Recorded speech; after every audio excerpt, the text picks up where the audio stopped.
Maxie on the moon. Good morning, Marjorie. Good morning, Barbara. Good morning. According to the SLP, good morning to you.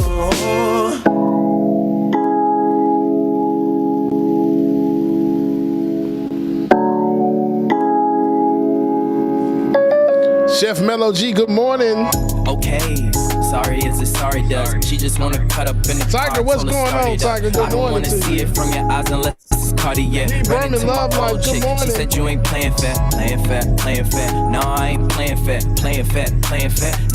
playing fair. Asked her why she staying there, she said she don't know. I had to ask her more, but I really had to go and get my bop on. Yeah, I get my bop on. If she needs some good, tell her she got hop on. She know I'm the top dog, I know she a hot one. Balenci's on the feet, and you know I got the socks on. Yeah, I get my bop on. Love Like This is Bop On by ISO Indies. Good, tell her she got hop on. She know I'm the top dog, I know she a hot one. Balenci's on the feet, and you know I got the socks on. She said with my hot sauce, she ain't with no knockoffs. See them, we gon' pop off. Uber getting dropped off, kicking in the door, we ain't knock on it. Ice on your beat, and you know it got the bop to it. Running up the streams like the stock market. They ain't with no beef, tell them stop talking. Rock a goatee like I'm Hulk Hogan. Put on R&B, then I hit her with the slow stroking. Ooh.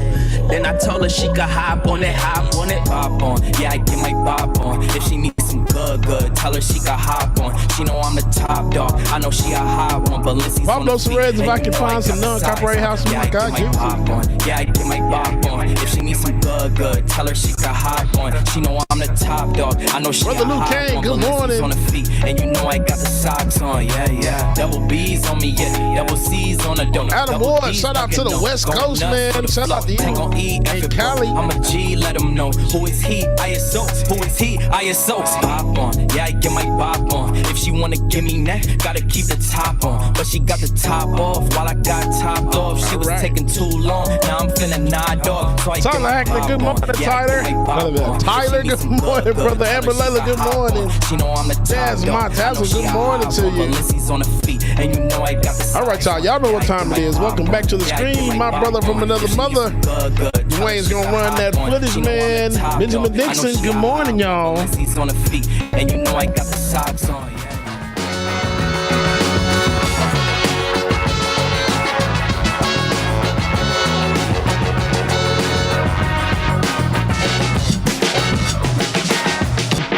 The Benjamin Dixon Show is only possible with listener support. Go to www.patreon.com/The BPD Show.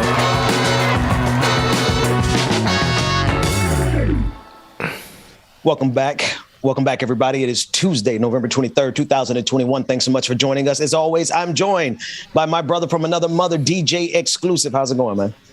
Pretty good. So how you doing this morning, brother Benjamin? Man, I was doing good. I'm still doing good, but I just want to take a minute and recognize the daughter of Malcolm X, who passed away. They found her in her apartment, Malik Shabazz. I'm sure I'm not pronouncing her first name properly, but we do want to pause and reflect. She was 55 years old, and all of the information that we have so far says that there's no foul play. That's a family that's been hurt. You got to keep in mind that I believe that she was one of two twins that Malcolm's widow was pregnant with at the time of his assassination. I'm bringing that from memory. I could have that detail wrong, but regardless of that particular detail, the daughter of Malcolm X died at the age of 55, and they're still investigating the causes of that death. So, but, you know, other than that, I'm good, man. How you doing? I'm good, brother. He's trying to juxtapose, and I know, Ben. I know, brother. There was nowhere to go after that. There was nowhere to go. It was nowhere to go. But you know, man, and you know that family has fought long and hard. And I know something else just came out recently about Malcolm X in that case.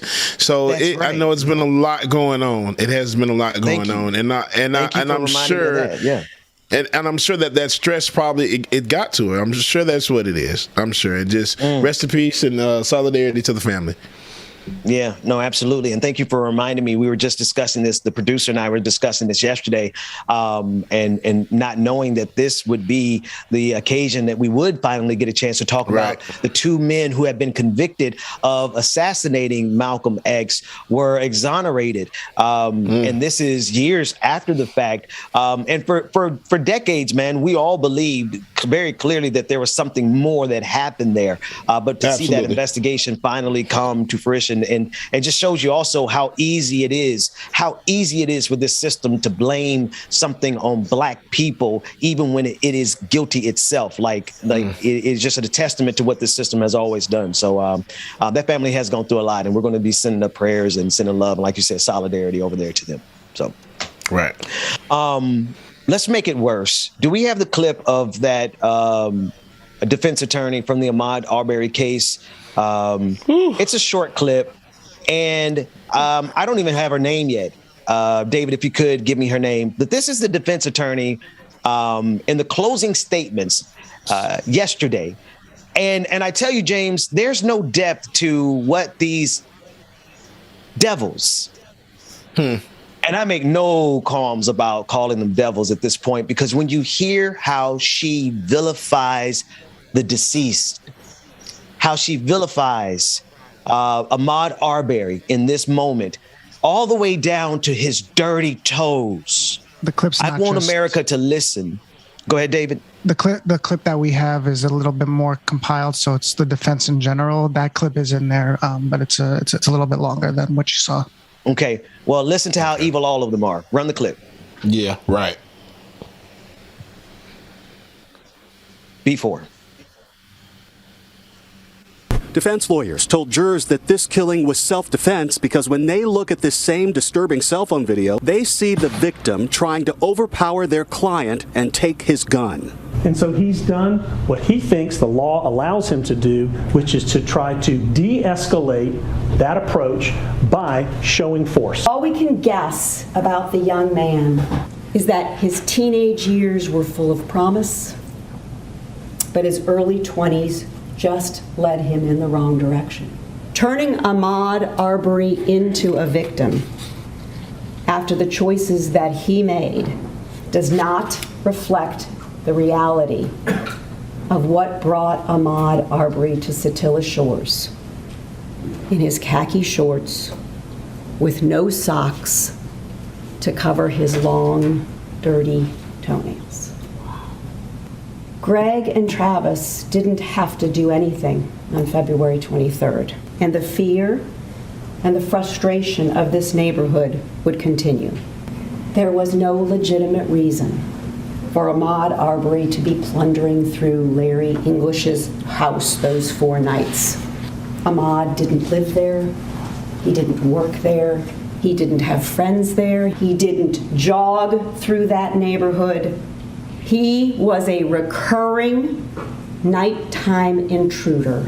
Prosecutors continue the second part of their closing arguments tomorrow morning. Then the judge will give the jury instructions, and then the jury will deliberate. Sometimes it's, David, do me a favor, go to my timeline and get the short version of it, because sometimes it gets lost in the mix. I need the people to hear, again, and very clearly and very specifically, how she vilified this man down to his toes. Now, I heard it there, but there was a lot going on in that clip.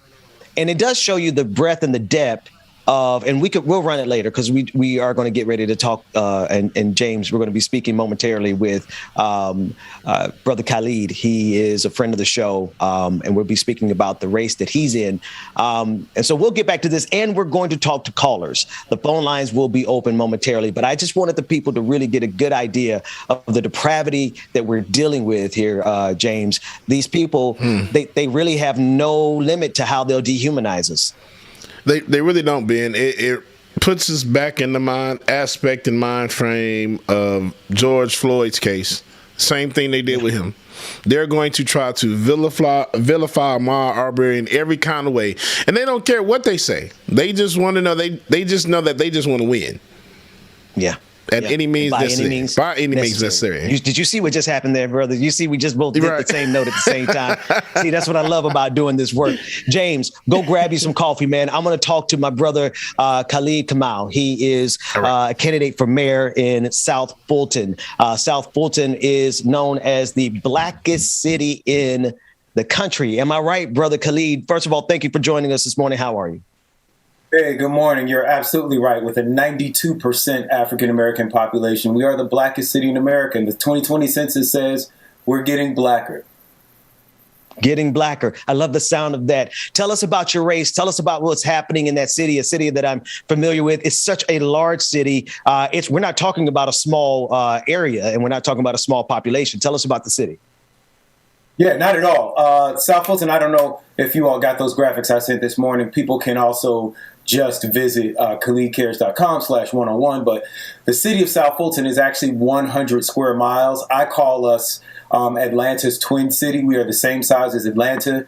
And Atlanta in the 2020 census has actually dropped below 50% a black majority. So all of the people that you really associate with the Black Mecca, from Candy from the Real Housewives to the late icon John Lewis, all of them actually live here in the city of South Fulton, which many people in history know as the SWATs. We became our own city in 2017. And what's really exciting about this election, and also what's really challenging, is that you have this new generation of leadership that is being you have these old black leaders who at one time, right, were good leaders. They actually wrestled power from racist power structures in the 70s and 80s, but now are blocking the passing of the baton to this next generation of leadership. We have India Walton in Buffalo, New York. We know that they tried to do it in Birmingham with Randall Woodfin, but he was successful. And I believe that myself and Andre Dickens, who's also running against a 20-year incumbent in Twin City, Atlanta next door, that he and I will both be successful as Generation X. Yeah. Let me ask you specifically, as black as South Fulton is, and it is a large city, and I've driven through it quite a few times. I know it well. I also see Amazon taking over. I also see warehouses everywhere. I also see it's like it's losing that community feeling, and it seems like a big portion of it is being sold off to corporations. Talk about that for us. Yes. So again, we talk about these leaders that have been in power for too long. In South Fulton, we are next to the world's busiest airport, Hartsfield-Jackson, and we are the county, before we became a city, and it's one of the reasons that we became a city, the county decided that our area was going to be the warehouse district, that our area was going to be the logistics and environmental hazards district, which is what happens right in the south side of a lot of communities in America, from the South Bronx to Southeast, South LA, South Chicago. You know, we don't get hospitals, we get warehouses and waste treatment plants and things like that. Nope. I got to interject because since I don't live there, I used to live in South Fulton. I don't live there anymore. So now I can comfortably talk about it because, brother, they don't have hospitals. We had to drive 30 minutes to get to a hospital, but there's 30 dozen warehouses where I used to live. Man, please continue, because that is an epidemic and it's happening in black cities all across this country. Please. I'm sorry. I digress. Wonder, you know, from the gentrification of Atlanta, which used to be a black mecca, to a city that now no longer has a black majority, you wonder how under all of these decades of black leadership are these black cities and these black communities not prospering. But then when you look at the electeds that, like Bill Edwards, my challenger, who's been in office for 20 years, you look down his campaign finance disclosure reports and you see that he is bought and paid for by the big corporations, by the land developers, by the warehouse developers.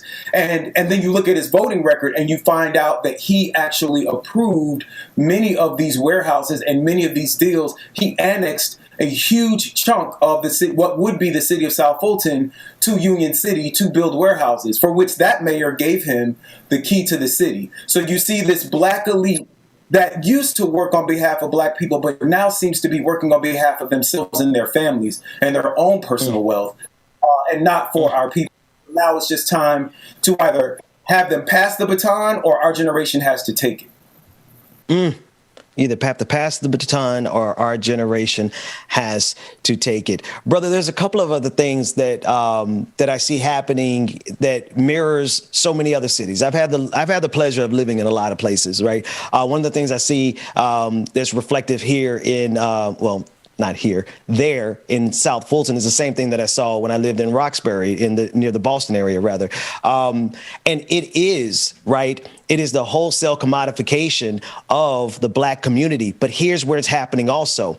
The local businesses are being displaced. I know that there's some local businesses there who are now being priced out because the rents are being raised. Not just living. I'm talking about some local businesses there in South Fulton, one of whom I'm going to bring on the show because they were such a pillar in that specific community. Now, as a private business owner, a Black business owner can't even afford to be in some of the communities. What are we doing about the increase? Black folks, they moved us out of Atlanta. They're starting to move us out of South Fulton little by little. What's the plan? You know what's so frustrating and even more insidious than being priced out is that we are actually being pushed and policed out. We just a year ago, in the summer of 2020, talking about reimagining police and refunding our jobs programs and our social work programs and our parks programs, to now suddenly, magically, ironically, on the verge of all of these elections, we're seeing in all of these cities this supposed rise in crime. In South Fulton, where our crime has been going down by double digits for the past 2 years, our Black police chief, at the behest of our Black mayor, has started raiding Black clubs, allegedly for violence and drugs and all of these things. They're finding minuscule amounts of drugs, but what we are seeing happening is that our mayor is campaigning on cleaning up the South Side, right? And we've seen that. We've seen this playbook in so many of our cities under the auspices of cleaning up. We harass Black residents, we harass Black businesses, we harass young Black people that are on the verge, right? Like this is Generation X. So we're talking about not millennials, we're talking about those of us who are in our 30s and 40s and are ready to inherit houses and land from our parents. We're now suddenly, whether by rising taxes or just by police harassment, we are being driven out of our communities under this auspice of cleaning up. And that's really how gentrification begins, is that you get rid of the places where young Black people are gathering power. So I've been working with a lot of Black businesses and clubs and a lot of restaurants and restaurateurs. You know, that is, since slavery, that was one of the first businesses that we were able to operate, right? Because Black folks are going to eat, Black folks are going to party. And we have really generated a lot of support in that community. So we're actually, the election is Tuesday, Monday night, it's Monday Night Football. We're going to ride out on Old Nat on the South Side. We're just going to take over the South Side and get people excited about this election. Right. We have a rapper who's made a campaign song for us called Black on Purpose. You can find it on Spotify. And we're just going to get people excited about this election. What I've committed to as mayor is just supporting local businesses, small businesses, and Black-owned businesses in a way that the current administration is not. You know, Brother Khalid Kamal, he is candidate for mayor of South Fulton, Georgia, which is the Blackest city in the country. I want to make sure I say it right because it's a pretty big distinction. Am I right there? Blackest city in America. Blackest city in America. All right, brother. Thanks so much for what you're doing. And you've given us your website. Is there anything else they need to know in order to support what you're doing and how they can get up with you? No, just go to KhalidCares.com. Everything is there. I put the song in the chat. Love you all so much, man. Hey, thanks so much, man. Good luck out there in that race. I want to shift gears a little bit here with the time that we have left, if we have enough time to at least get one caller. And I want to push the conversation back over to Ahmaud Arbery. If we have that short clip, I want to be able to play it for the audience, and then we can come back and discuss a little bit more.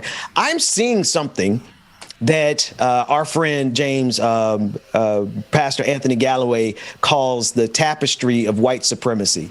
And it's spread all around the country. How many black communities do you know that are suffering in some of the same ways we just got through talking about? You got warehouses, but you don't have hospitals, right? You got jobs at Amazon, but you don't have any other jobs. You know what I mean? We're serving corporate overlords. We don't have small businesses, and that's because our communities. So while we were talking about one specific city with Khalid, man, I'm pretty sure that's like almost every other black city I know of.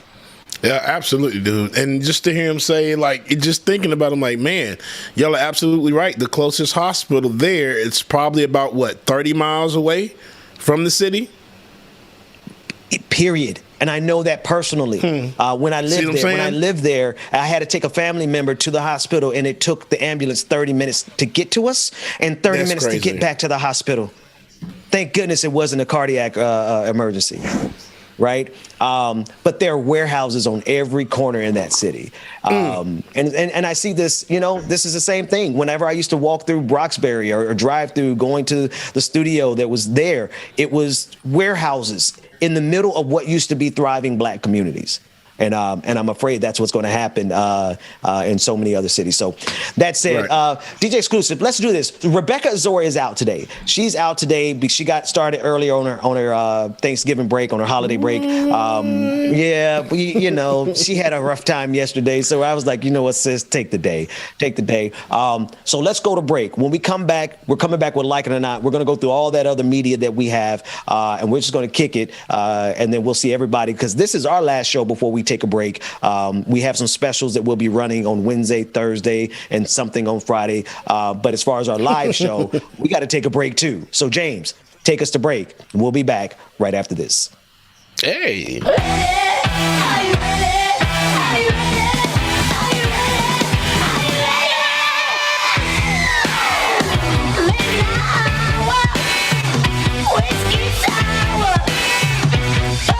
So y'all make sure that y'all stay tuned. We got Like It or Not coming up next with your boy Benjamin Dixon and myself, James Bubba Williams. Dwayne's gonna get on camera too, I heard. No, I'm just playing. But the voice got to be in there as well too. Let's David. Y'all make sure y'all stay tuned, man.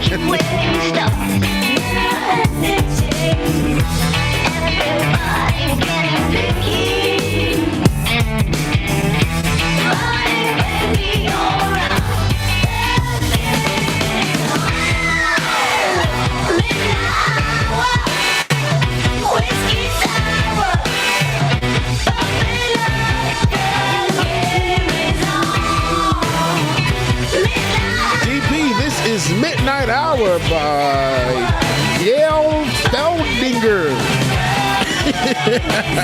Again, this is Midnight. I'm sorry, y'all. This is Midnight Hour by Deep Sea. That's what it is. Midnight Hour by Deep Sea. Let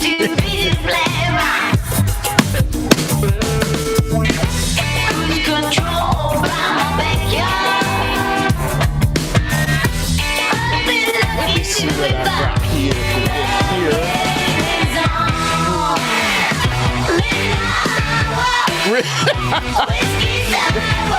You need to be able to record that behind the scenes footage. I already know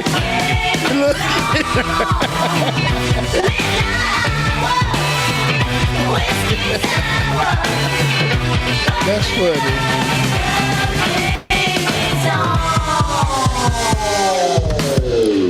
Man, real quick, we are going to get into our new patrons list, because when I tell y'all came through and showed the hell out yesterday.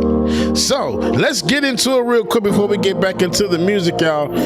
It's a long list, so we're gonna get it started. So here we go. New patron members, members. We have Alan R. Twitch subscribers as well too. Agnostic Sister resubscribed. Francis the Rogue resubscribed with Prime and commented, "Thank you for all you do, all of you."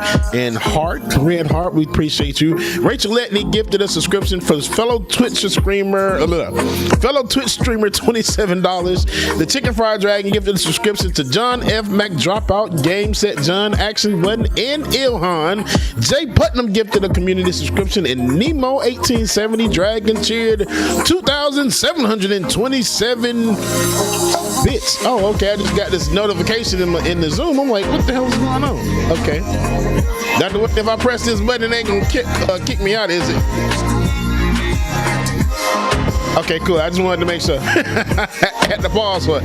All right. Now, here's the big list from yesterday. What I read yesterday, just a few minutes ago, was from Friday. Right, David? Yeah, Friday. So this is the list from yesterday. After we put out that call, y'all showed up. Roller Dragon, shout out to you. You did the damn thing. So, here we go. Gabriel M, Steve A, Jan B, Brielle W, Emil D, Mike F, and Stephanie R increased their pledge, y'all. Doubled their pledge. Shout out to Stephanie. We also have one Zico E, Billy M, Ryan P, Sharon M, Will C, Kevin E, Rayshine M. If I mess it up, I'm sorry, I apologize. Sylvia P, Richness, Karen B, and Travis F doubled their pledge as well too. Shout out to Travis F. Next, we have our new Twitch subscribers from yesterday. Cat Chef Rim 00 subscribe. When there are 15 resubscribed, they've been subscribing for a much. Rachel Letney resubscribed, and Tempo Dan 918 gifted 5 community subscriptions. Jesus! Y'all did the damn thing yesterday. We appreciate y'all. We love y'all. If you have not already, you can, like it or not. Patreon.com/like it or not. Patreon.com/like it or not, or Patreon.com/the BPD Show, man. Shout out to everybody again for all your tweets, streams, and everything else, man. We greatly appreciate y'all. We love y'all. We mean it. With that being said, this is just for y'all. Hopefully there won't be an acapella version today, but we'll see how this goes. Y'all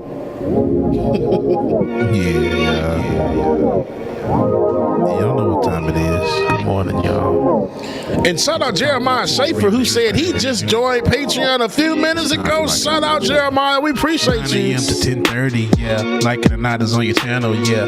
Politics and culture ish, we change game like we're supposed to, yeah. I forgot to send the link to my mom's we get to choose what gets the views. Like it or not, with Queen Azora, it's starting now, so stick around. Like it or not, it's going down. Like it or not, y'all stick around. Oh, Rebecca. Mark, shut the hell up. It's coming through. You know she got us. Yeah, it was something of Tyrese. I think I'm Bubba, and I sang like Bubba with Tyrese mixed in. That's my dog. This is his show. He's a politics bro. I am your DJ. DJ exclusive. Y'all know who I am.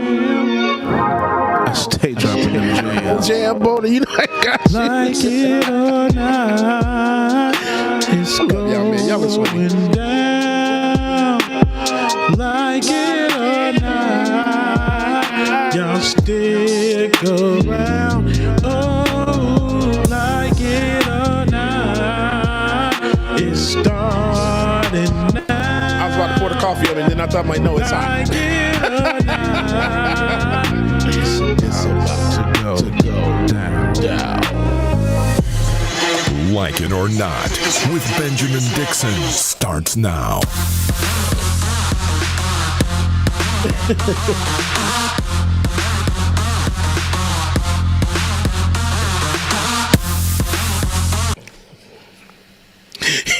Good morning. Oh, man. Look here. Good morning and welcome to Like It or Not, where we're free to tell the truth. And not care who doesn't like it. See, I almost forgot. It is Tuesday, November 25th, 2021. Thanks so much for joining us. Rebecca Azor is away taking the day, which means she's taking the rest of the week because we're not going to be here live the rest of this week. I'm just letting folks know right now. We're going to take some time off. But that doesn't mean we're not going to bring them some stuff. There will be community this week. So what are your plans for the holiday this week, man? Man, that's very funny because I was going to tell y'all today that we decided to take a last minute road trip, so we're driving down to Florida for Thanksgiving. So we're leaving after the show. I'm glad I canceled the rest of the week. It worked out. I was just like, oh, that's perfect. That's my brother knows. You don't even have to call me. I know that big ass head had that information and knowledge. He a clairvoyant over there. Look at him. Man. Listen, man. No, we have something in common. We like to take breaks. I'm done. I'm done with trying to prove. Dude, I used to stream every single day, a couple of hours a day by myself. So I've learned the value of taking a break. But speaking of streaming back in the day when I used to do this by myself, I believe we have a caller on the line who probably is the most original caller of all callers because he's been calling me since 2000 and I don't know, since like 1996. He's been calling my show.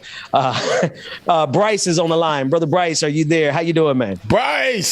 Hey, what's going on? What's going on with you guys? Y'all good?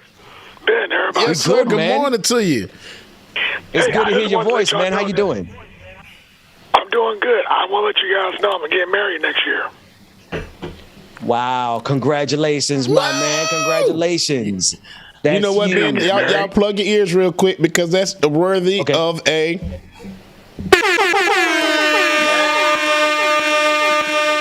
There it is. Brother Bryce, congratulations, man. Congratulations. That's awesome news. What else is going on? What's on your mind this morning? Oh, I just wanted to say real fast that I hope that, we do get a guilty verdict, which we'll probably get next week in terms of Ahmaud Arbery, because if we don't, we gonna burn this mofo down. I want to burn it down, because if they let them boys off, burn it down. Bring on. Listen, it is, Bryce, it is required by custom and law that I say, we don't condone violence, right? I'm required to say that I have to repudiate what you just said, Bryce, because that type of stuff can't go across our airwaves, Bryce. But I do understand the sentiment because, it's one thing we expected fully for Kyle Rittenhouse to get off. Y'all, gotta go. Hey, okay. See you later. That's that. I'm at work right now and I'm sneaking to make this phone call, so I gotta go. I've done that plenty of times. That was. Oh, my wife came in the room. I gotta go. Okay, gotta go. That was. Let's go down the list. I love so many different scenarios. Scenarios. So this might be. I feel so slighted, Bryce. I feel cheated here, Bryce. This might be off a little bit, but when that happened, I thought about God, what was the movie? Color Purple. Granny don't. No. Dude, gotta go. Never mind. You know, remind you of that baby, the meme of the baby running around the corner and say, "Oh, look, turn around, gotta go." Listen, Bryce, thanks for the call, man. Only you could call in and do that to us. The phone lines are open. I don't have the number in front of me. If you could put it in the chat for me. So it's a new number, but it is also in all of the different chat rooms. Click on the call-in number and then click on the meeting ID to join the conversation. We do want to know what you feel about the various trials that are going on, or rather the Ahmaud Arbery trial that's happening and the aftermath of the Kyle Rittenhouse. I don't know if you've been watching it, man, but they're really making this guy out to be their Lord and Savior of white supremacy. Oh my gosh, bro. And I can't say what I want to say. I just hope he feels very uncomfortable in public I hope he's not ever able to show his face again in public, because he's just going to feel so uncomfortable. The eyes are going to be on him so hard. But this is going to show all those white supremacists that are going to come up and try to stick beside him. I'm like, you know what? Just be quiet. I'm not in this good old people's Beyonce's internet. Won't do it today. No, we got to wait till we at the actual physical location. Like there's stuff that we will say at the club, like when we do the live show, that we won't say on the live stream. We're gonna save some of that for that, because looking at the way they lift up Kyle Rittenhouse, and then the very next week, I want to run that clip again, even if we don't have the short one. I want to run the full one of the defense attorneys in their closing statements, because you got to be a certain kind of evil to go as far as they went. There's one thing to provide for your defendant, your client, a robust defense. We all expect for you to do that. But what these attorneys did was they reveled in the bile of white supremacy as their get out of jail free card for their murderous clients. Let's take a listen to the clip. In the wrong direction. Turning Ahmaud Arbery into a victim after the choices that he made does not reflect the reality of what brought Ahmaud Arbery to Satilla Shores in his khaki shorts with no socks to cover his long, dirty toenails. The mother of Ahmaud Arbery said she stormed out and she said, I got to get away from this effing evil SHIT. Because that's exactly what it is. It's evil, James. The caller asked yesterday, how far will they go with their depravity? There's no limit to it. This honorable woman decided to attack him with all of the racist tropes that she could possibly think of in her small Neanderthalish mind, and decided to kill him all over again. And the khaki shorts, I don't know if that was supposed to be a hit at black people. Baby, that's white folks stuff right there. That they can play that in the golf course. That's not what we do. I don't. Some of that stuff, I just like I said, man. They will say any and everything. Any and everything. Anything. Doesn't make any sense at all. Just to make it sound like whatever. And I mean, come on, y'all. If y'all wake up and think that this stuff is like real or whatever, man, this is all games to them. It's all games. That's right. This is one big game for them, James. They're sitting back laughing how much they can do with their pocket change. Like, they're rich people behind this, to be sure. I want to play this next clip. It's going to get a little bit worse. B2, defense attorney Go calling what's happening to his clients, the McMichaels, a lynching. Now, the insult to injury is what their clients literally did to Ahmaud Arbery is a literal lynching. But let's watch the clip. This is what a public lynching looks like in the 21st century, with all due respect. They don't have to have 10,000 people outside. They don't have to have 100,000 people outside. Perception is reality. They haven't put a podium up outside with a hangman's noose on it. Doesn't mean that this isn't a trial, despite the best efforts of this court. This isn't a trial that's been infected by mob violence of a woke left mob. They. Who is they, man? Who is they?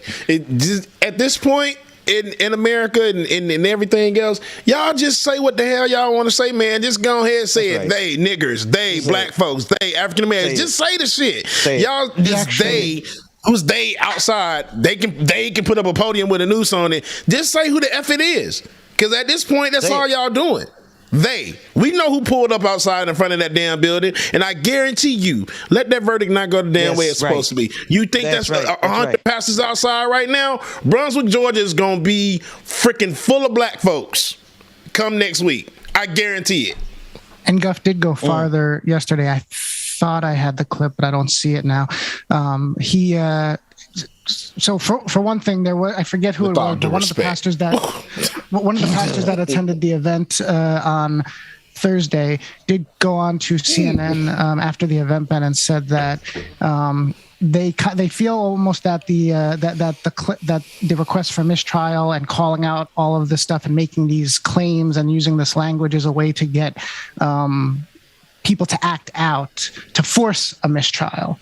Basically, they're almost looking to produce results or to produce behavior by saying this type of stuff. And yesterday, that's exactly right. He pointed out that I guess supposedly Black Panthers or associated groups were outside the courthouse with like coffins and guns and stuff.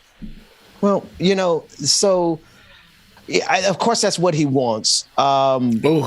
And that's exactly what he's trying to do. I don't have the report. What's that report you said about the Black Panthers being like some affiliated group? Because yesterday he asked again. There's no current mistrial because of what he was claiming was going on outside. No, I got that part. I'm just saying.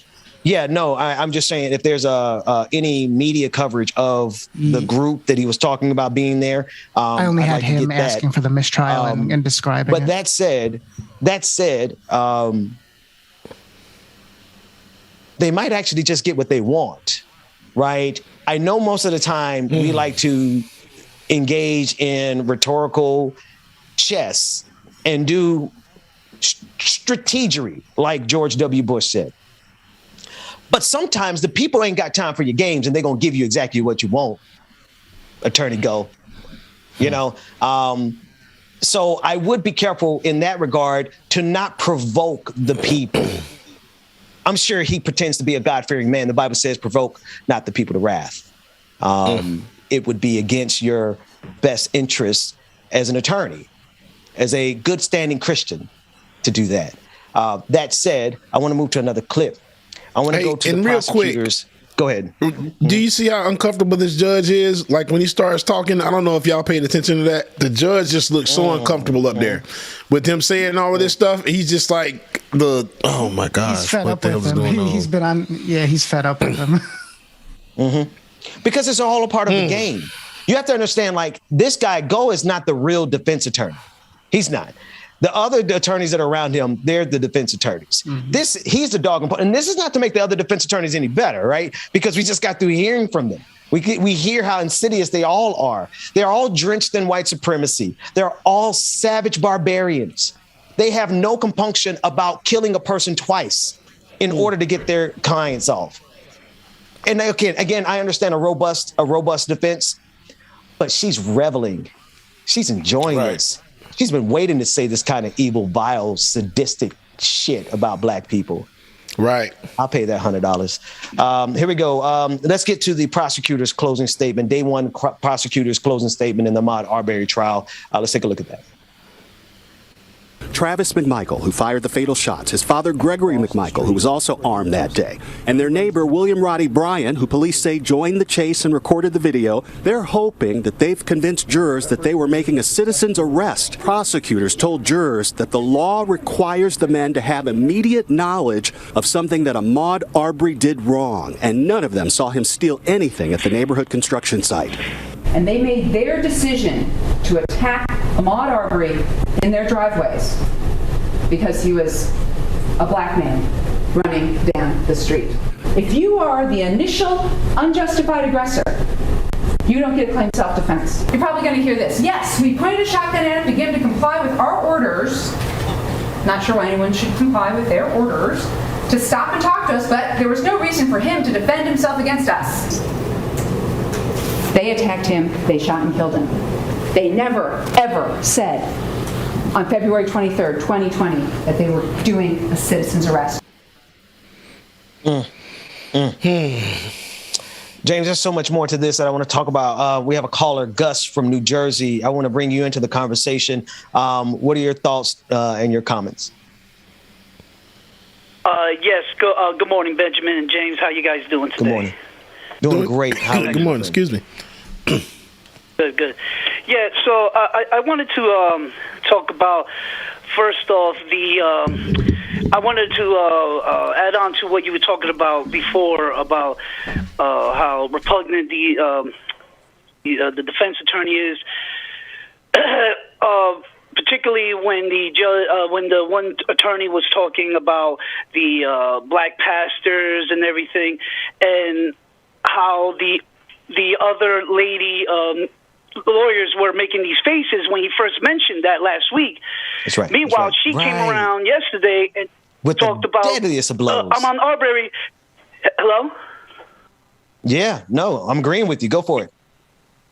Yeah, but she also came out today, the other day, and talked about Ahmaud Arbery's dirty nails, and we're describing him in such a way. So, I was trying to figure out, like, where is her mentality? If she felt that was weird for him to say that, why should she say that?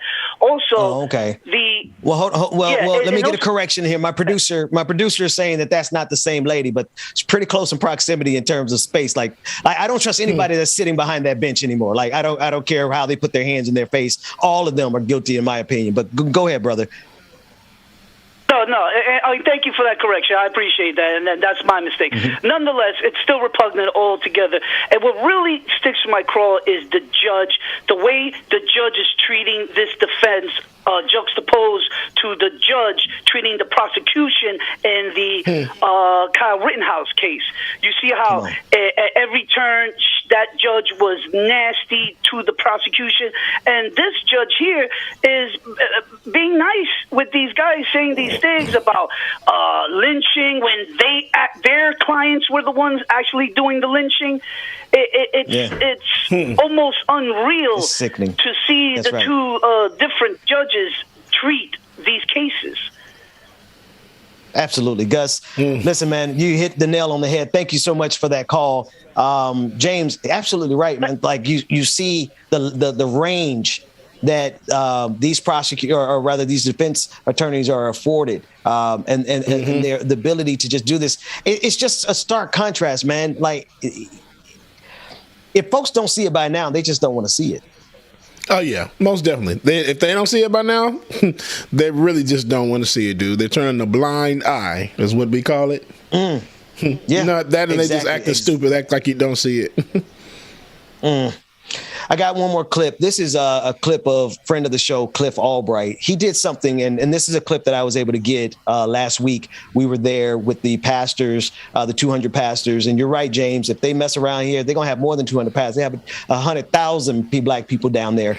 But this is a clip of a friend of our show, Cliff Albright from Black Voters Matter. And he's talking about in this clip why it's necessary to be there. Right, to physically be there for those who can be there. Let's take a listen to him talking about how we have to give and bear witness to these things happening in history. We got to fight the voting rights battle, but the reason we got to fight the voting rights battle is because that's how we get motion and action and justice on all these other issues, whether it's housing or economic justice or criminal justice and policing and accountability and issues like this, right? And so that's why I'm here. Our organization has been here. We were actually in Brunswick and Glenn County in this area before the Ahmaud Arbery murder, lynching, right? We've been here since that time, supporting the families, supporting the local organizations here, supporting the GOTV efforts, supporting the effort that ultimately got out the DA, Jackie Johnson, and made her lose her job, right? We told her, you about to lose her job, and sure enough, by the time the election was over, that's what happened. So we've been doing this work because that's what movement looks like, right? We got to be here for this issue and this trial and what's happening during these weeks. We're about getting justice in this trial, but also getting justice on all the other issues that this community is facing. A lot of people don't know they got a mayor's race going on right now. Issues around Confederate monuments and housing and streets and all of that is on the ballot right now. If you really want to support this community, we need to be present for this trial because we got to bear witness, right? You got to be present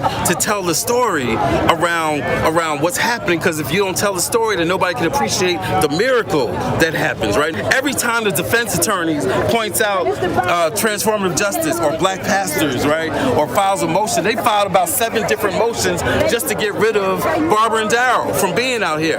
Every time the defense spends spend some time talking about them bearing witness, guess what? That's a minute less that they got defending the lies that they telling up in this courthouse. So let them focus on transformative justice and pastors and Black Voters Matter if they want to, because every minute that we bear witness and we force them to lose and be distracted, then guess what? That brings us one step closer to getting justice for our brother Ahmaud and for his entire family. That's right. That's right. So yeah, let's see. Here's the thing, James. I'm so tired of being on the defense. Right. I'm so tired of us responding to them. Let's make them respond to us. Yeah, we are going to show up, and we're going to make a spectacle of it. Let's talk to Casey. Casey's on the line from Arkansas. Casey, thank you for calling. What's on your mind? Okay, well, can y'all hear me? I'm not sure. I have my TV muted. Yeah. No, we can hear you. Good morning. How are you? Oh, I'm doing well. I just wanted to say that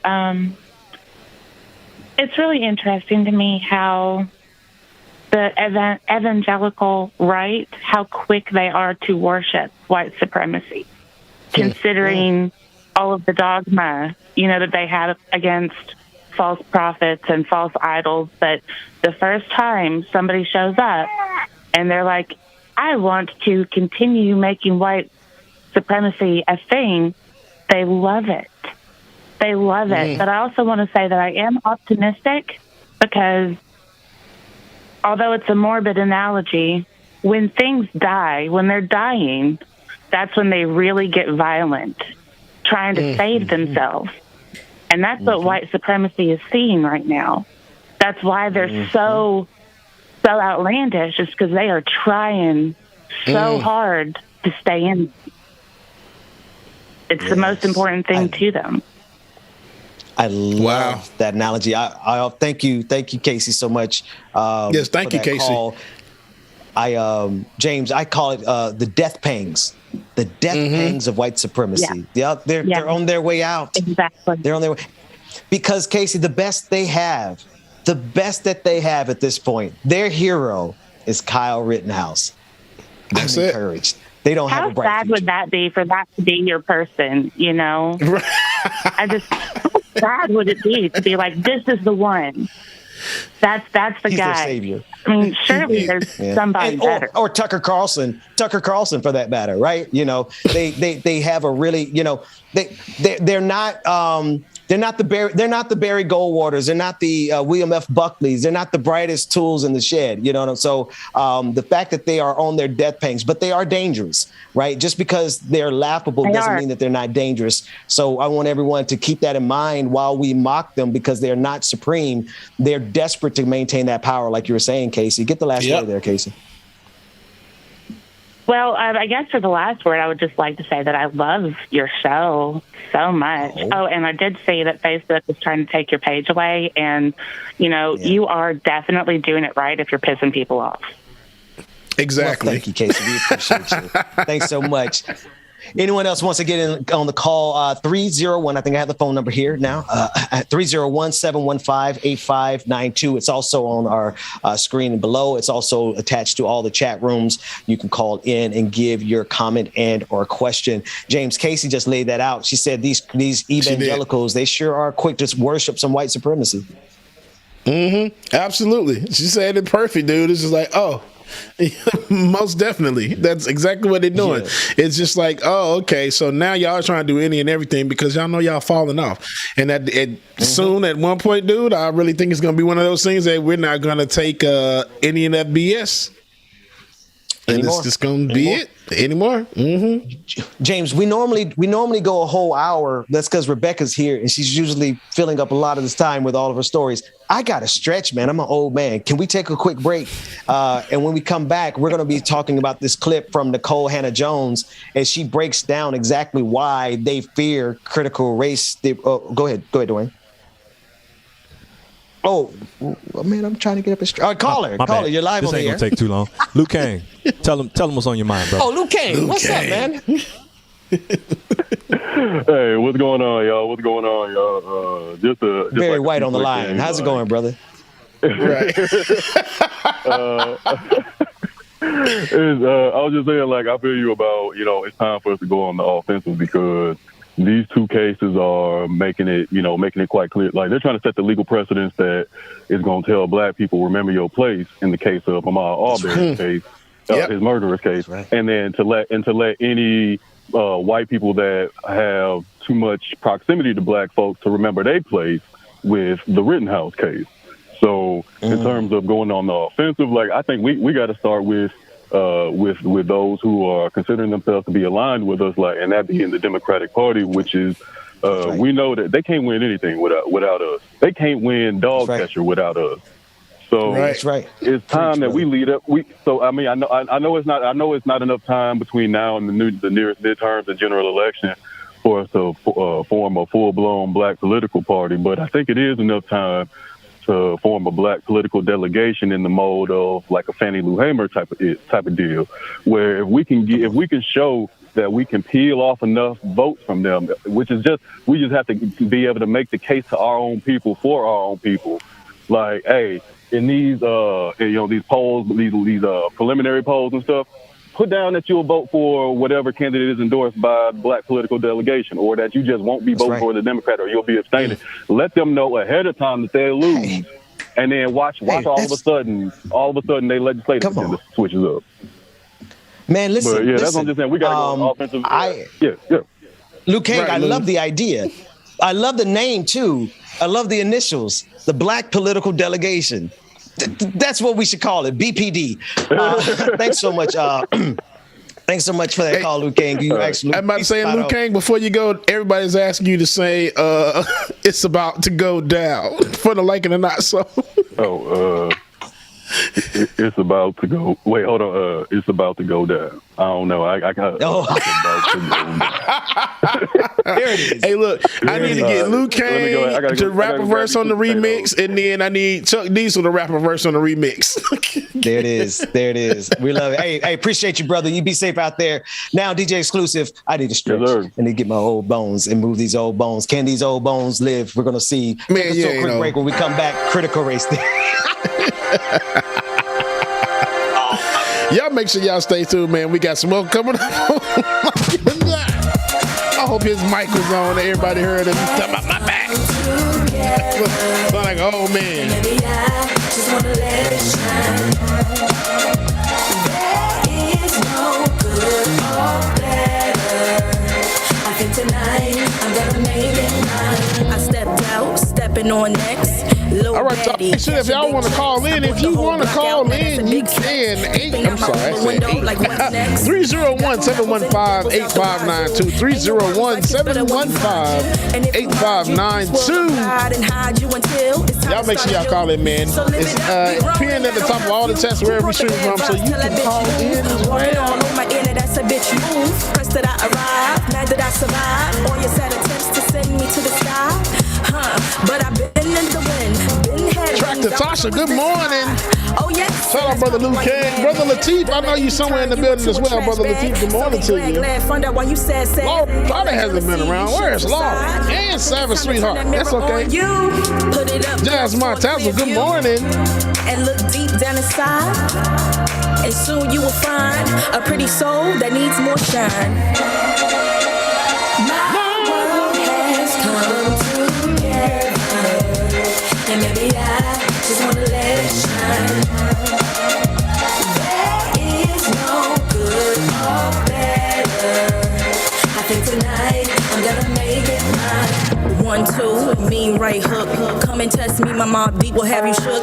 It's a marathon, but baby girl, never let up. No need for speed, but keep your foot up on the gas pedal. Ain't worried about having a golden award when God made me to be an ice cold medal. Why are you always pressed about my life? Talking with your frenemies about me, saying, ooh girl, have you seen the light that shine lights? You tried, but you could never dim my light. Please know I'm untouchable, girl. I'll slip through your fingers like a real fly kite. Why you wanna turn a good day into? That's right, Marshall Reese. It's Sagittarius season. Woo! December 8th, man. Shout out to our birthdays in the chat room. December 8th right here, y'all. This is 2 weeks. Cause you swelling that drama. I put the work in. Now I got the big bags that you call Birkin. Man, my flashlight died. I'm delighted. And maybe I just wanna let it shine.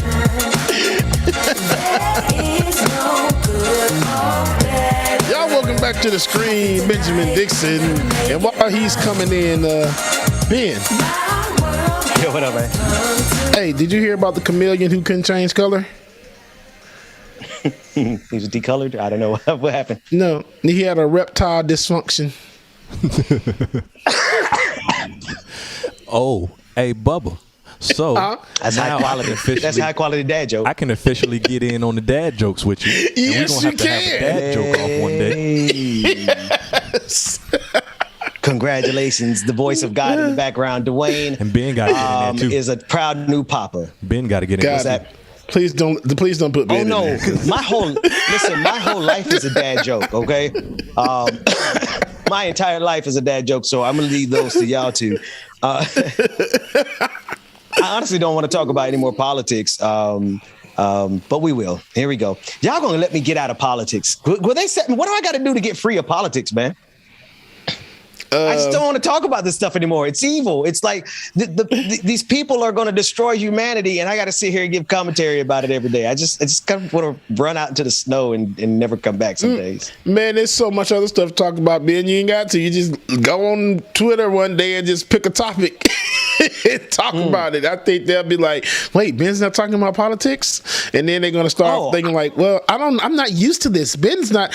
And it's not politics. Talk about politics now. Please talk about politics." No, we ain't talking about it. What happens David, when the politics are gone? Right. David, you don't know me that well.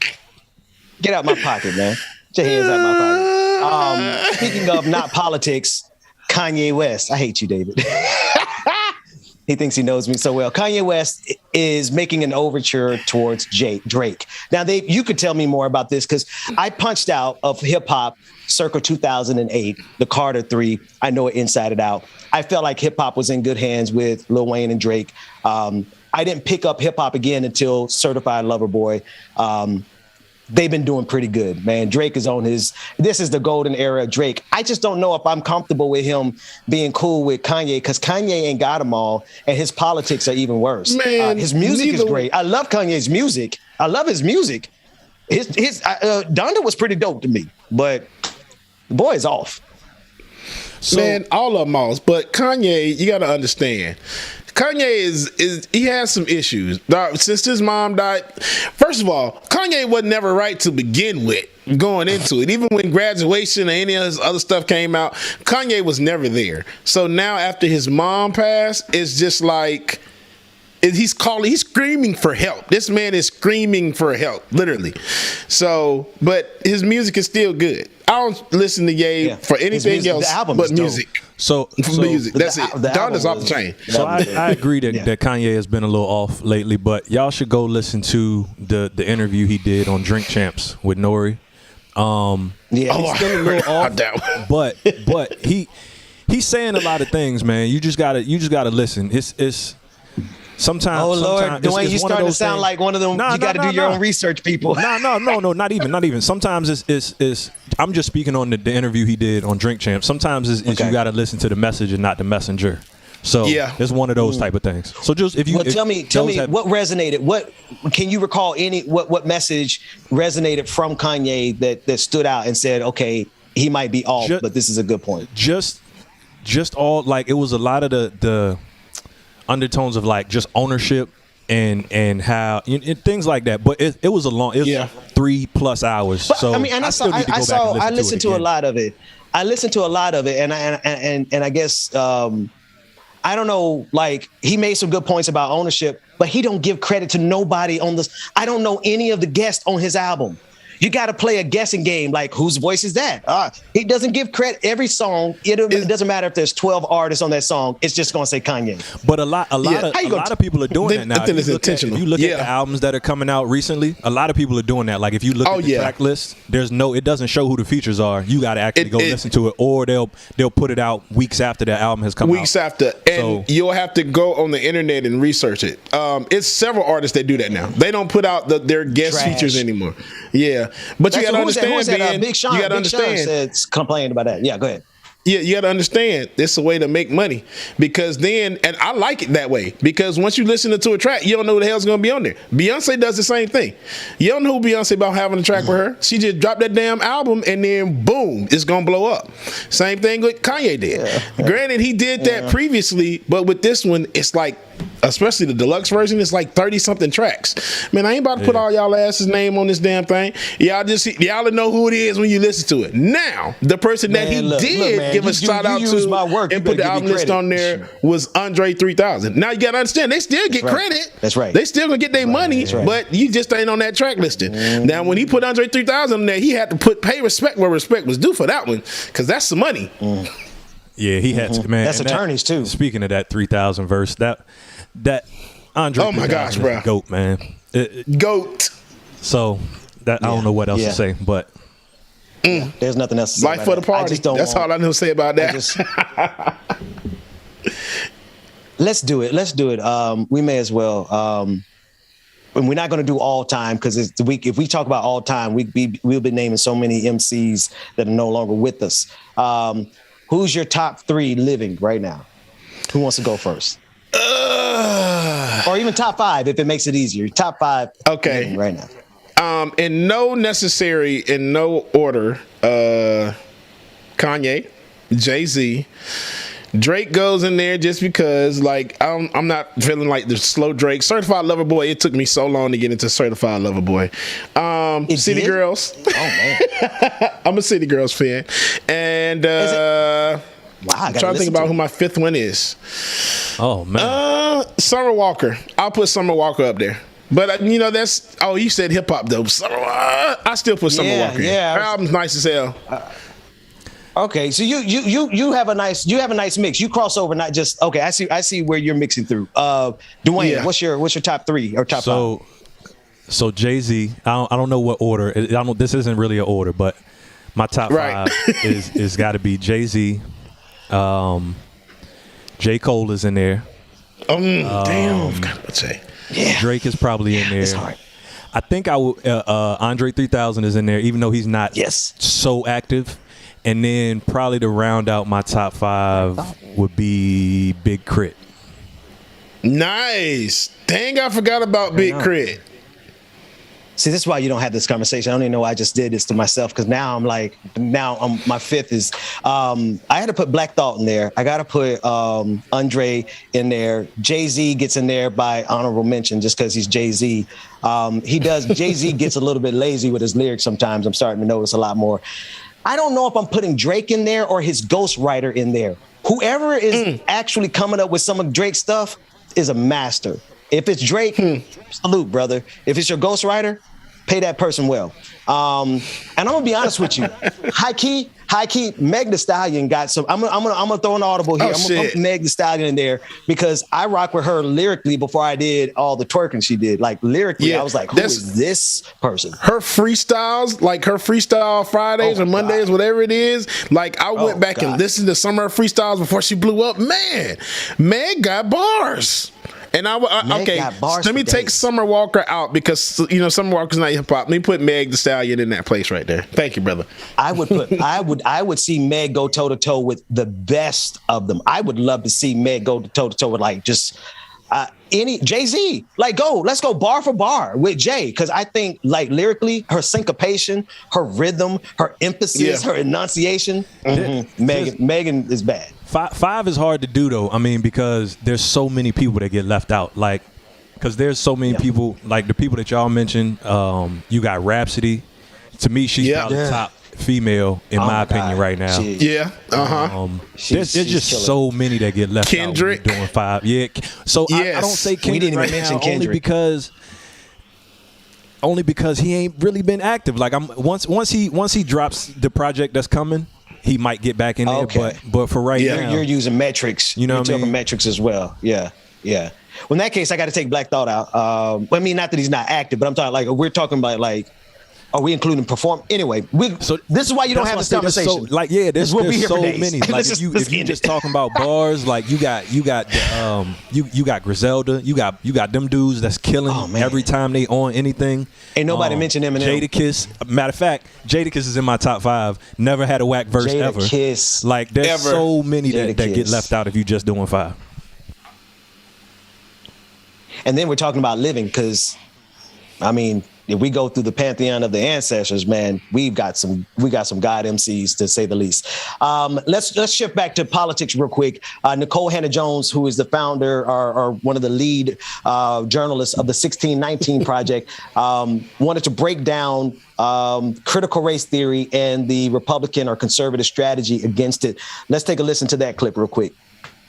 Do you want to see something kind of wild? This is a graphic we created showing coverage on Fox News of CRT before the elections in Virginia and after. You're going to see, of course, 160 or so mentions in the week before the election, and then just about 30 mentions this week. So clearly, there was an attempt right before the off-year elections to stoke concern about race and how it's being taught in schools. And now, much less talk in recent days because there's no election happening. What I wonder, though, is, Nicole, do you feel like you're part of this political drama where you've got Democrats running around worrying that there's too much talk about wokeness and they're going to have to change that for the midterms? Do you feel like you're partly responsible or partly part of that story? Well, let me say I appreciate you showing that graphic, because what I and many others have been saying is this always was a propaganda campaign. It was designed to, this anti-critical race theory was designed to stoke white resentment. It was designed to kind of put progressives back on their heels and to defend something that wasn't happening. And it was designed to drive white suburban people to the polls for Republicans. And in some degrees, it's been successful. Do I feel responsible for that? Absolutely not.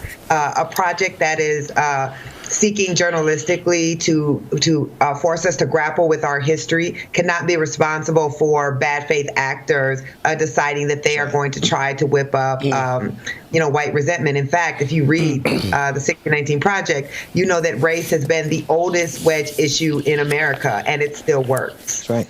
That's right. That's right. That's right. And it's wild. I'm listening to her. They're trying to blame.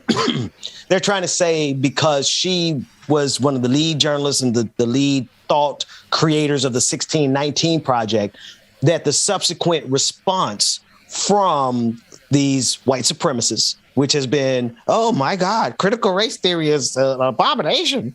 That's the response. They're trying to say that this sister is responsible for it, but for the white supremacist response. And I love how she said it. She said, no, we're not responsible for the adverse reaction from these, she didn't say barbarians, but I'm going to say barbarians. They're going to do it anyway. They're going to react negatively anyway. They're going to lie. That's what gaslighters do.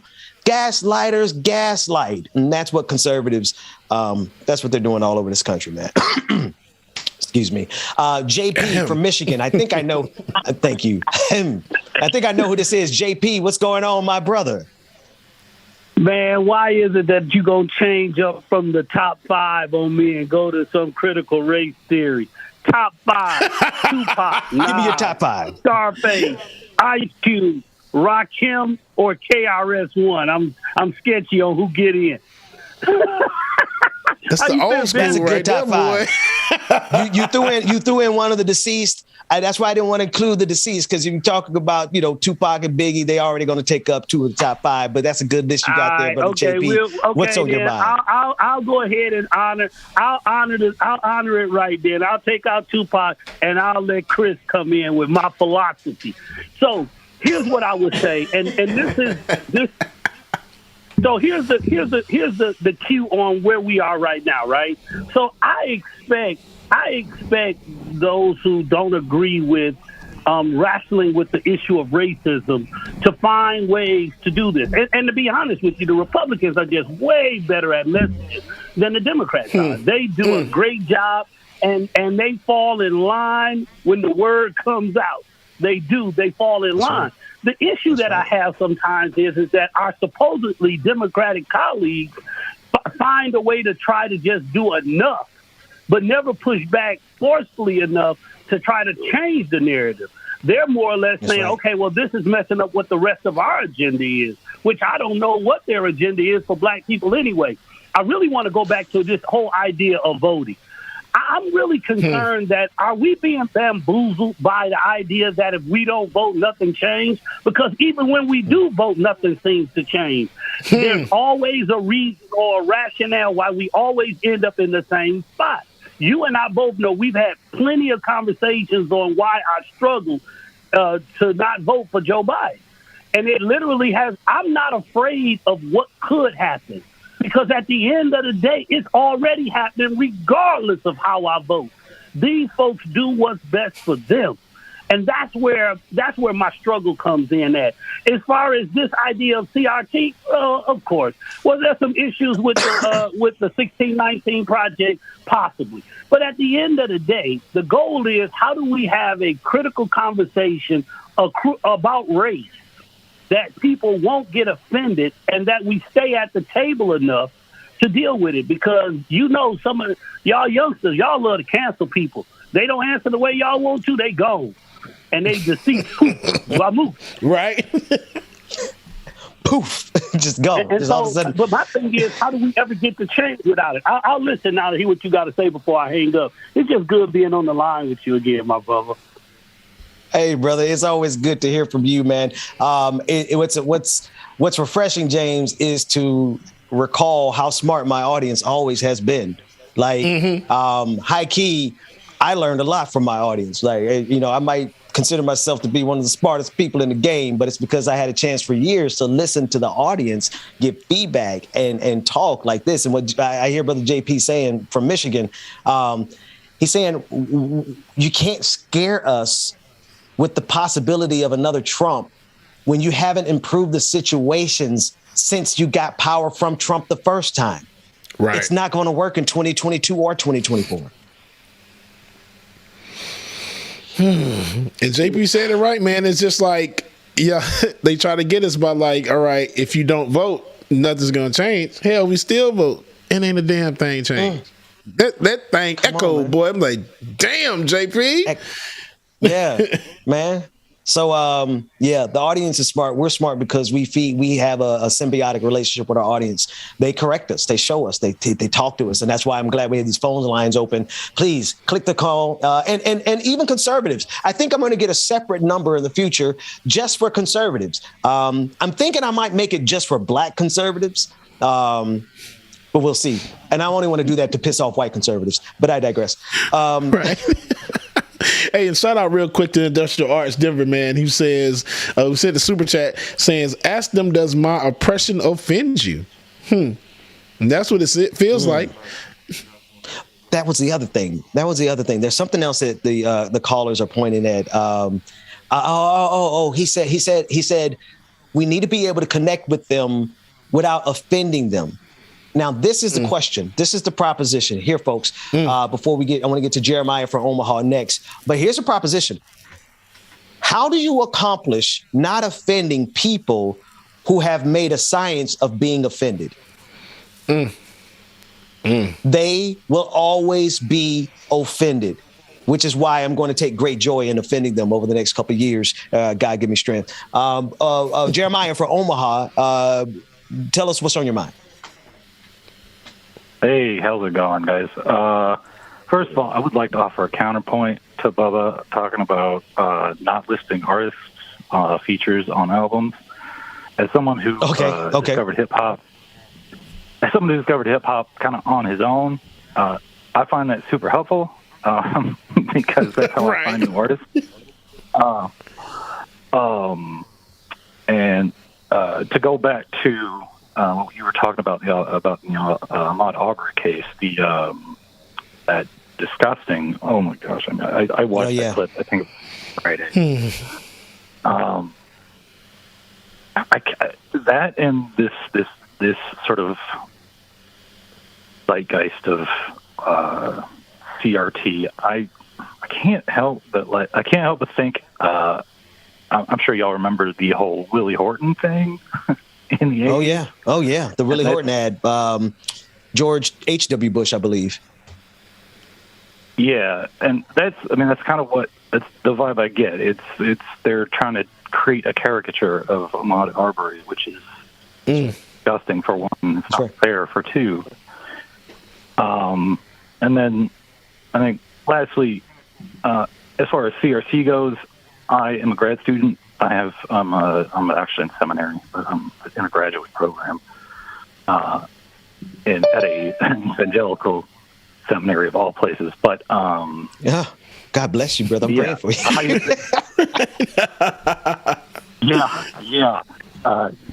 It's fun being taught by old white men. But anyway, here's the thing about CRT, and this is for people who aren't familiar, who need confirmation about how advanced that is. I've been studying theory itself as part of textual criticism and fun stuff like that. I didn't even see critical race theory in a book until I started reading about disability theory, and that was 3 months ago. And I've been on my academic journey since 2009. So it's not. That's common. A great point. It's not taught. It's not taught unless you are in a field in which it's taught. And even then, especially in an evangelical seminary, it's not taught at all. So, there's that as well. And it's not taught at all. Yeah. Hey, Jeremiah, that's a powerful name, man. Thanks so much thanks so much for that call and that information. And that perspective, right?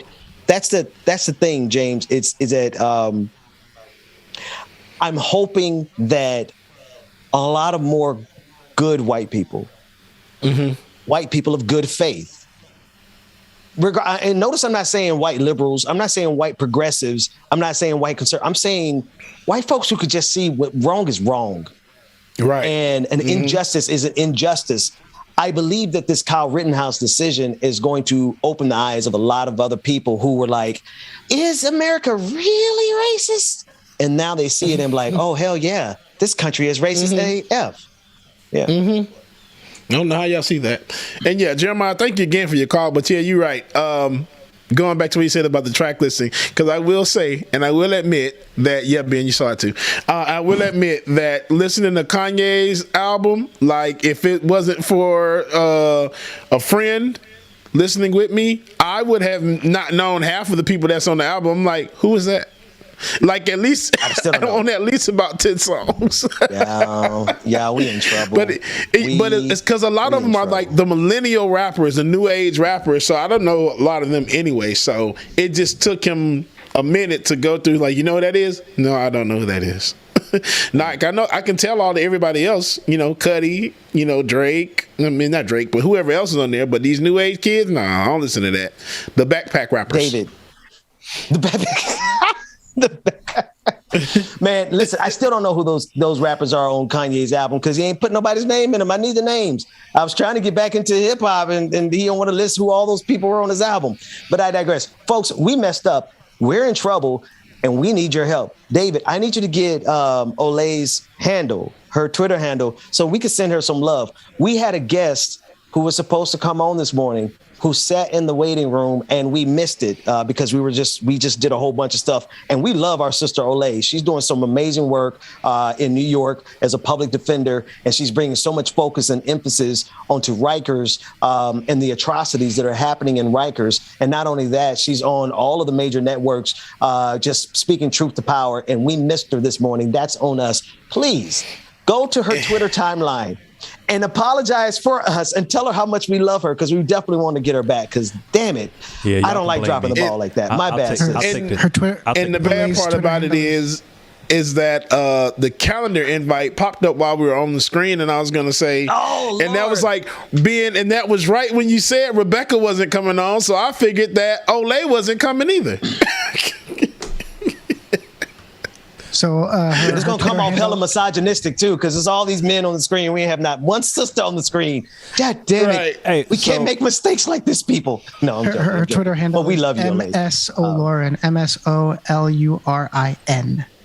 Give it to me one more time. Her Twitter handle is. It's in Slack. Yeah. No. Say it again. Just say it again. MSOLURIN.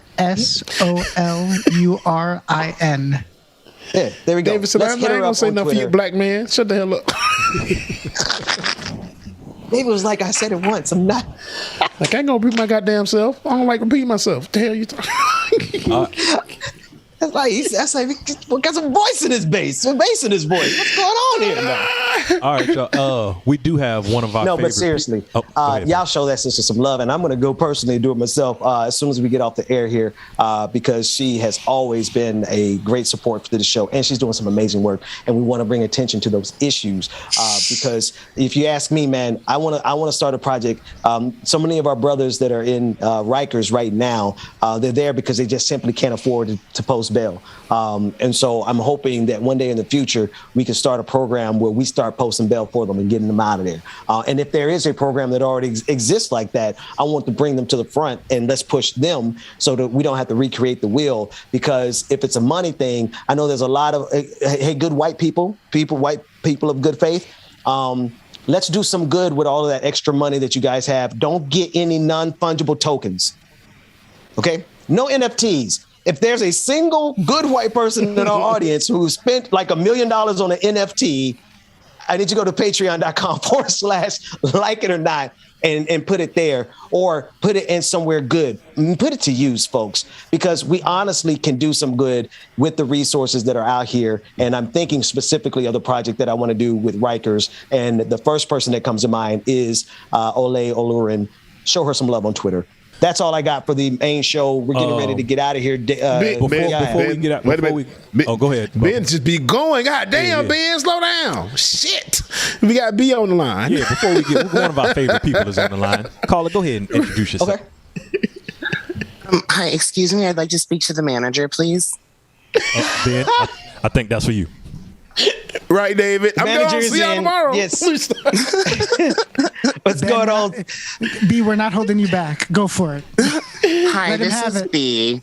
I just wanted to say that I think it's a gross mischaracterization for you to assume that there's anyone who spent $1 million on a picture of a monkey who is also a good person. That's just not the world we live in, Benjamin. They could just be naive, B. Maybe they just don't know where they can send that $1 million, and I'm trying to let them know. Don't spend it on the digital token. Ben, you and I both know you're too old to be naive at this point. No, I'm saying maybe they are naive. Maybe they're not bad people. They just don't know what to do with all that money. Yeah, no, I'm not naive. No, I don't think so. No, yeah. Anyway, what I really wanted to say is that, like, white supremacy is bad for literally everyone. And I speak as someone who has never fit the definition of whiteness well, because the definition of white supremacy also includes misogyny. It includes homophobia. It includes transphobia. If you are any sort of different, it is unacceptable. And white supremacy will try to eat you. And unfortunately, there are just too many cishet Christian white people walking around in a bubble, completely unaware of the world around them. And it's time to wake up, people. It's time to wake up. It's time to look at the facts in front of you, reckon with reality, have the difficult conversations, feel uncomfortable, learn, grow, and move on. Please. Thank you. Say that, B. And say that. It's just so frustrating because I fully accept and acknowledge the fact that I'm in a unique position, that I've been given perspective in ways that a lot of white people are not. But we have Beyonce's internet now. You can go and find some perspective if you're really looking. So I'm just saying it's time to do the work. Yeah. And also, I hate to break the news to you, but all the good white people you know who are listening, we're all broke as fuck too. I ain't got no money. Y'all get $3 from me every month, and it's a hardship. So, hey, B, we still appreciate that $3, B. Be grateful for what you get, because it ain't gonna be much. He said she broke as hell. She said, don't ask for nary extra dime. Nary extra dime, not 301. Broke. Y'all are lucky you get this $3.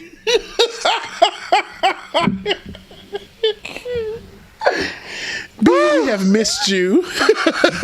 I miss you too. Oh man. See, that's why they work. I was in a, no pun intended, I was in a beeline to end the show. And that's why they were like, no, stop the show. Let B on the air. We love you, dude. Thanks so much. Now, can I end the show? Now can we go to the after party? What we got? What's that? Got one Anything more else that I need to pause for before we go? We got one more call. Yeah, no. If somebody's on the line, when B calls, it's her show. Right. Last caller on the line. Set us up, Dwayne. All right, caller. Go ahead and introduce yourself. What's your name and where you from? Hello? Yes, we can hear you. Hey, I was just, I'm from New York. What's your name there, bro? Thanks for calling in. What's on your mind? There might be some people on the line. Yeah, I just called yesterday because I got in a little bit late. I just wanted to ask, one, what do you think about, what's your prediction about the verdict for the Ahmaud Arbery trial? And two, do you think that the Arbery and Rittenhouse case really show the dangers of building, because I know Ben's on the progressive left, of building a movement that's so class-based that we end up having people like, Greenwald and Taibbi and Tracy who end up just being complete charlatans, and we let them in because, they have the right takes on class. Because I'm just alarmed at how many people, because everybody who's gone bad from the left has been one of these people who never really had a race-based focus. And, I appreciate you and Tim Black and Terrain and all that, but I've just noticed that pattern, that it's just been so consistent. That's right. I noticed it first last year, and thanks for the call. I mean, you can hang out there. What he's talking about, if you want to know, like, where I get my bona fides, like where, my career has been in one of my careers. I've had many. One of them has been in this progressive left, Bernie Sanders, political realm. And there are people who were standing side by side with us promoting Bernie Sanders who are now, and that's kind of just a generalization. It's much bigger than that, who are now standing behind Kyle Rittenhouse. So, there's a postmortem going on right now. Like, were they ever good people? Or did they just get good checks to support like ivermectin and horse dewormer and Kyle Rittenhouse? This is what the caller is talking about. That's all. I just want to explain. I have no comment on him other than I'm glad that you see it. I'm glad that other people are seeing it. I'm glad that people understand that that white supremacy. Did you see? Let me put it like this. Did you see how much racial solidarity that side had around that poor white boy because he wasn't rich. Kyle wasn't rich. They had to raise money for Kyle. Yeah. So Kyle was from the working class, a white working class. But all the richest white people across this country said, that's our boy. And they poured in all the money they could. He owns Fox News.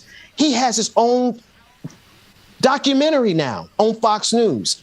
That's because white supremacy has solidarity across class lines. And we got to understand that. White supremacy is first. Race is first in their eyes, and they demonstrated with Kyle Rittenhouse. Thank you so much for that call, caller. Yeah. Thank you. Yep. All right, y'all. That's all. We are all over time. I think this is a good place, man. Listen, I'm excited about getting the holiday started. I want to go outside and play with my kids. I know you got to get on the road. You want to get on the road like 24 minutes early? Yeah, I mean, it's still going to be about 12:30 before I get on the road anyway, so it's okay. I'm trying to get you to help me get off the show, man. Be ready to go. Be ready to go. It's not that I don't love y'all. I love y'all. I love this show, but like I love playing with my kids, man. Like, we about to go outside and play. So that said, I want everyone to have a great holiday, whatever you celebrate, whatever you don't celebrate. Spend time with your family, decompress, take care of you, love yourself, and get some rest. James, if y'all give me one more thing to do.